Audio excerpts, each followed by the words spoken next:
loyal kepada pimpinan. Kemudian sisi buruknya ialah mereka senang minum minuman homer, yakni mabuk-mabukan, kemudian berjudi, mengundi nasib dengan anak panah, kemudian berzina, merampok, memposisikan perempuan di posisi yang terendah, dan yang paling buruk ialah mengubur bayi perempuan hidup-hidup. Nah, kita pahami di poin yang kedua ini. Ahli syair. Jadi, mereka masyarakat Arab ini sebetulnya pintar-pintar sekali membuat syair-syair. Syair ini apa ya, anak-anak? Syair ini adalah kalimat-kalimat puitis yang mana biasa mereka gunakan ketika itu untuk mempropaganda peperangan dan untuk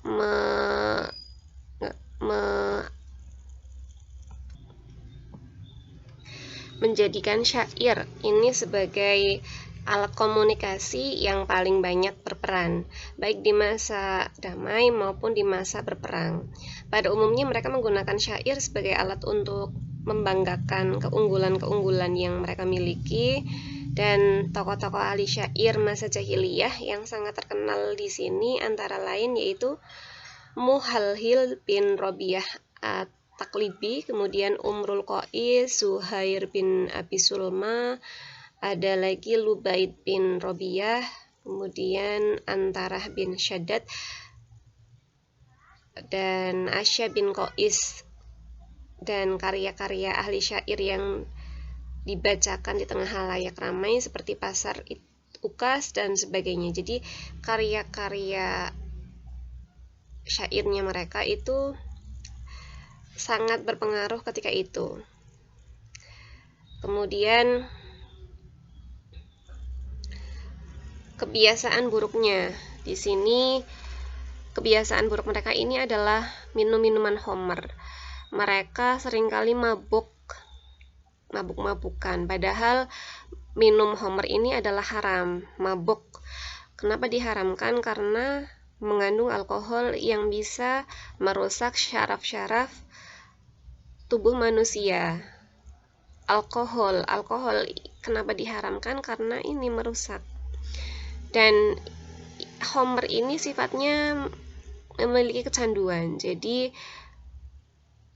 pernah ada sebuah cerita di mana terjadi pada seorang ulama. Seorang ulama ini ditanya, "Wahai ulama, bagaimanakah apabila kau diberikan pilihan dari ketiga pilihan, yakni yang pertama adalah berjudi, kemudian berjudi dengan berzina, kemudian membunuh, kemudian meminum homer." Jadi berjudi ini tidak ada, mohon maaf. Jadi yang pertama berzina, yang kedua membunuh, yang ketiga adalah meminum homer. Dan ulama tersebut atau orang tersebut ini memilih meminum homer, karena dikira meminum homer ini dosanya yang paling ringan.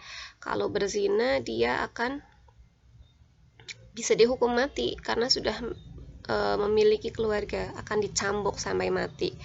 Kemudian kalau membunuh artinya darahnya halal. Orang yang sudah membunuh artinya darahnya sudah halal, ia berhak untuk dibunuh, atau orang yang membunuh ini sudah berhak untuk dibunuh, sudah halal darahnya.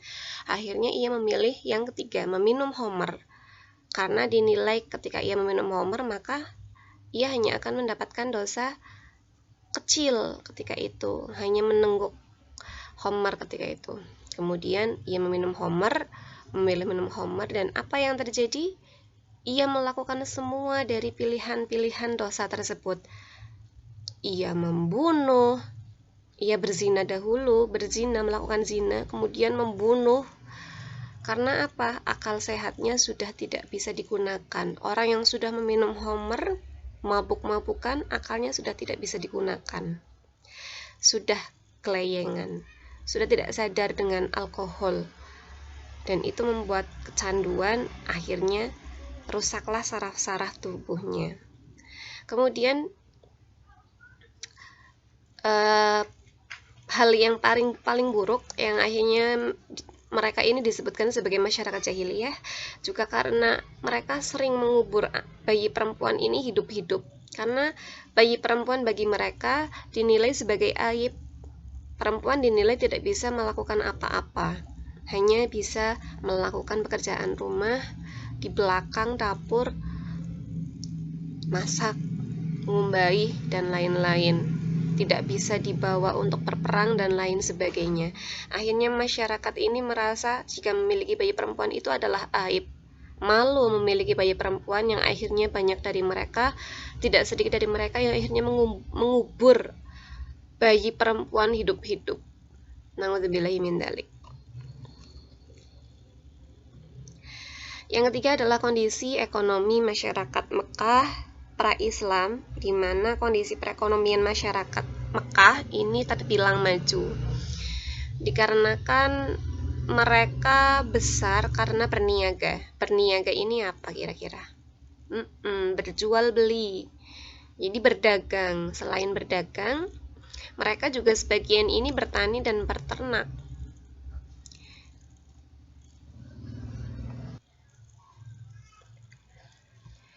Jadi bagi orang-orang Arab Badui,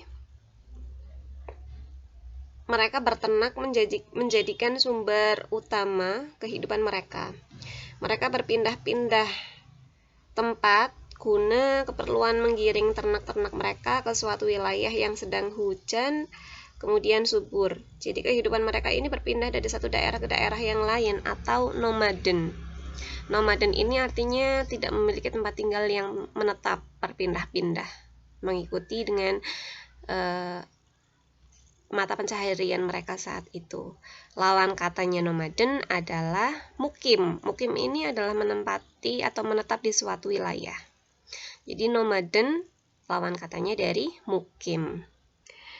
Kemudian orang-orang yang berternak tadi, Arab-Arab Badui, mereka memiliki ternak, kemudian mengonsumsi daging, meminum susunya, kemudian membuat pakaian dari bulu dombanya, kemudian segala kebutuhan mereka terpenuhi.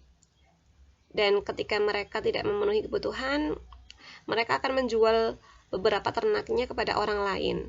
Jadi di sini orang-orang yang kaya ialah mereka yang memiliki banyak hewan ternak. Yang memiliki banyak hewan ternak ini digolongkan sebagai orang yang terkaya ketika itu. Kemudian selain Arab Badui, masyarakat perkotaan sebagian menjadikan peternakan sebagai sumber kehidupan dan sebagian lagi dari mereka ini bertani.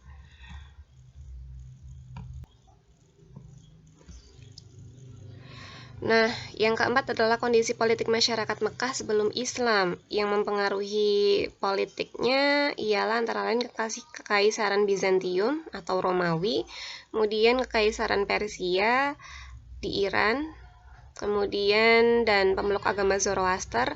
Zoroaster ini biasanya mereka adalah orang-orang yang menganut seperti Majusi.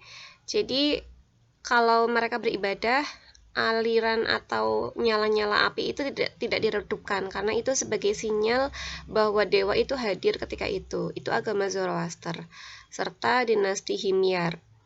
Adapun kerajaan yang pernah ada ketika itu antara lain adalah kerajaan Kindah, kerajaan Ma'in, kerajaan Qotban, kerajaan Saba dan Himyar, Romawi atas Yaman, Persia atas Yaman, kemudian kerajaan Hiroh, Ghassan dan Hijaz. Riwayat hidup Nabi Muhammad SAW. Adapun silsilah Nabi Muhammad sangat jelas dari keturunan pemuka dan pemimpin suku Quraisy.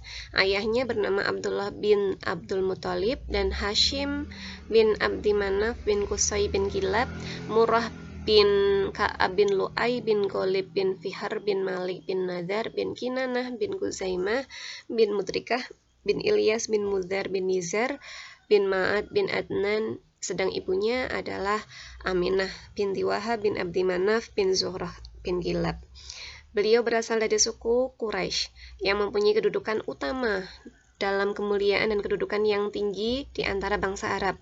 Nabi Muhammad SAW ditinggal wafat ayahnya saat ia berusia 3 bulan.